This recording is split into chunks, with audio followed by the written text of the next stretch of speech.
नमस्कार दोस्तों, स्वागत है आपका अपने परिवार में। फ्रेंड्स, इस वीडियो में हम सीटेट एग्ज़ाम को लेकर के इसके बारे में संपूर्ण जानकारी आपको देंगे कि यह परीक्षा आप कितनी बार दे सकते हैं, इसका सर्टिफिकेट कितने दिनों तक मान्य होता है, इसकी आयु सीमा क्या है, न्यूनतम आयु कितनी होनी चाहिए तब आप सीटेट दे सकते हैं, अधिकतम किस आयु तक आप सीटेट का एग्ज़ाम दे सकते हैं, सीटेट का परीक्षा पैटर्न क्या होता है और सीटेट यदि आपने पास कर लिया तो इसके बाद आपको कौन केवल 1 या 2 बार या फिर 5 बार दे सकते हैं।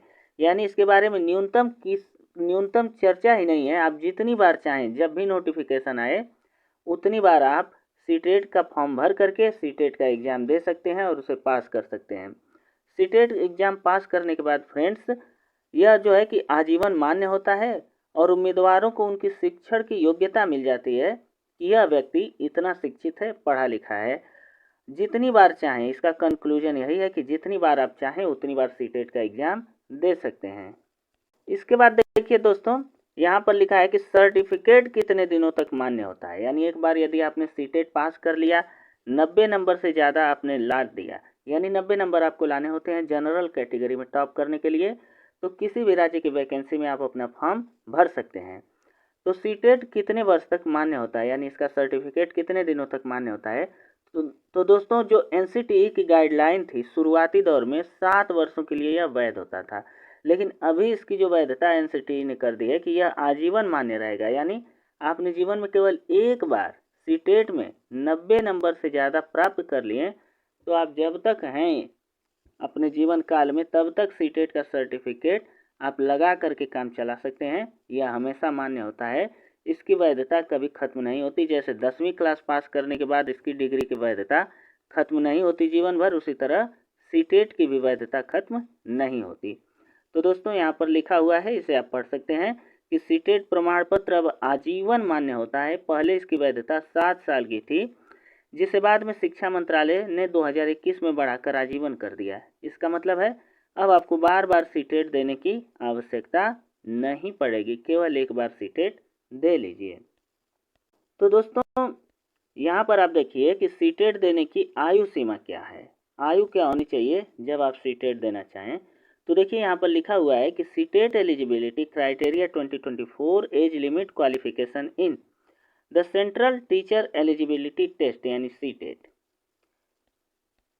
Has a minimum age requirement of 17, यानी आप कम से कम 17 साल के होने चाहिए जब आप सीटेट का एग्ज़ाम देने जा रहे हो।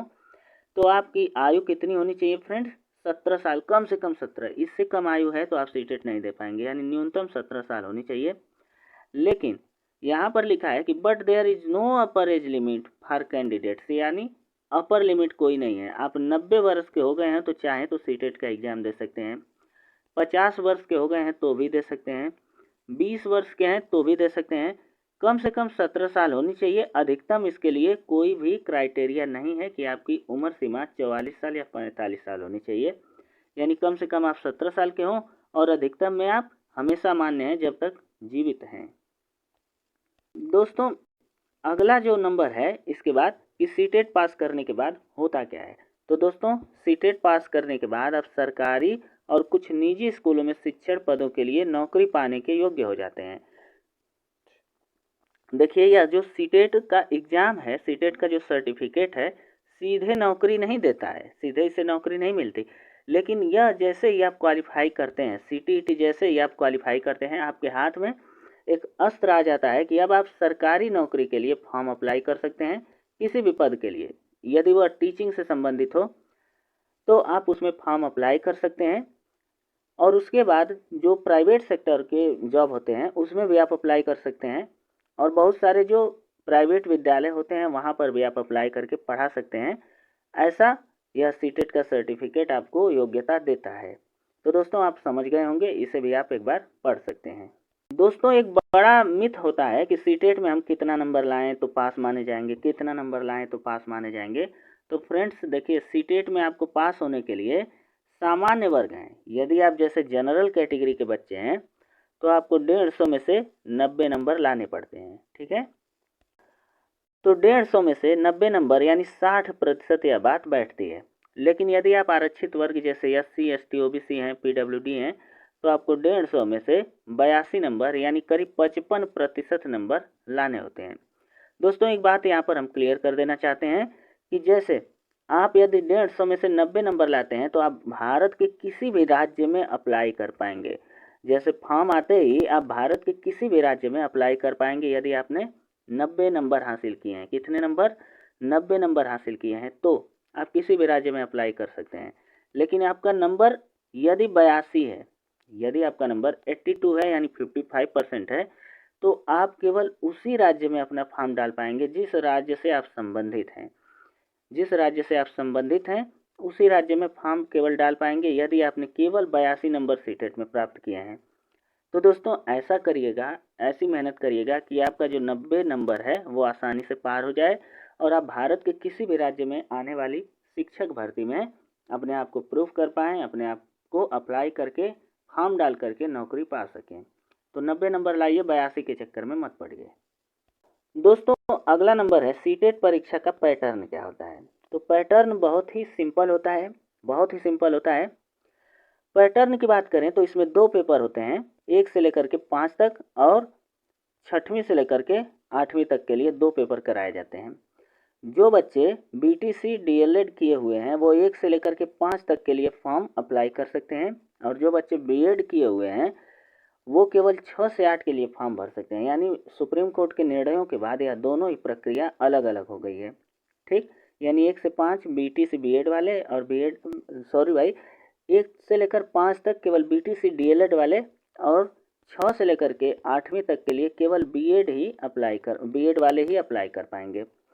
तो इतना आप समझ गए होंगे। अब देखिए यहाँ पर जो परीक्षा पैटर्न होता है उसमें 150 प्रश्न पूछे जाते हैं और 150 प्रश्नों में से आपको 90 नंबर लाने होते हैं।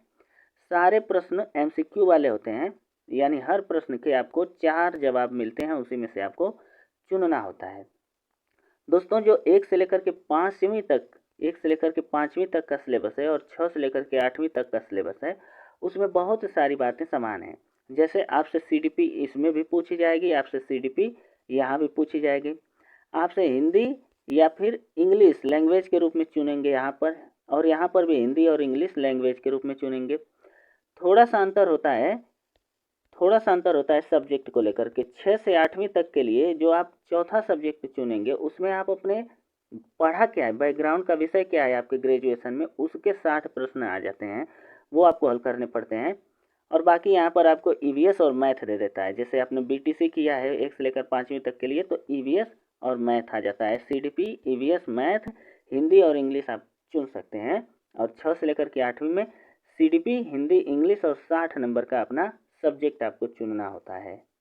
दोस्तों यहाँ पर आप देख सकते हैं वही वाली पीछे वाली बात हमने एक बार यहाँ पर पीपीटी इसका बनाया हुआ है कि 1 से लेकर के 5वीं तक जो बात होती है और 6 से लेकर के 8वीं उसमें अंतर क्या होता है। तो 1 से लेकर के 5वीं तक के लिए यदि आप अप्लाई करते हैं, बीटीसी और डीएलएड किए हुए हैं, तो आप 1 से लेकर 5वीं वाली कैटेगरी में ही जाएंगे। तो उसमें आपको जो करना पड़ता है वो ये है कि आपके पेपर में सीडीपी पूछी जाएगी, ईवीएस पूछा जाएगा, हिंदी पूछी जाएगी, इंग्लिश पूछा जाएगा और मैथ आता है। और इसके बाद यदि आप 6 से लेकर के 8वीं तक यानी बीएड किए हुए हैं तो आपसे भी सीडीपी पूछी जाएगी और हिंदी पूछा जाएगा, इंग्लिश पूछा जाएगा, जो आपकी लैंग्वेज जो चाहे आप चुन सकते हैं। जो भी अनुसूची में 22 भाषाएं दी हुई हैं 7वीं अनुसूची में, उसमें से आप कोई भी 8वीं अनुसूची में जो भी भाषाएं दी हुई हैं उसमें से आप कुछ भी चुन सकते हैं। और 60 नंबर का आपका टीचिंग वाला सब्जेक्ट आएगा जो मिला करके होते हैं 150। ठीक है, वही पीछे वाली बात यहाँ पर भी है कि प्रयासों की कोई सीमा नहीं है। आप जितनी बार चाहें सीटेट का एग्जाम दे सकते हैं और बार बार अपने नंबर बढ़ा या घटा सकते हैं। अंक सुधारने का भी अवसर मिलता है कि जो उम्मीदवार परीक्षा उत्तीर्ण कर चुके हैं वे अपने स्कोर को बेहतर करने के लिए दोबारा सीटेट एग्जाम दे सकते हैं। तो दोस्तों यह रही वीडियो में संपूर्ण जानकारी। यदि आपको कोई और जानकारी चाहिए, कोई और नई इन्फॉर्मेशन चाहिए तो इसी वीडियो के नीचे आप कमेंट करें, हम आपकी वो क्वेरी को जल्द से जल्द पूरा करेंगे। धन्यवाद।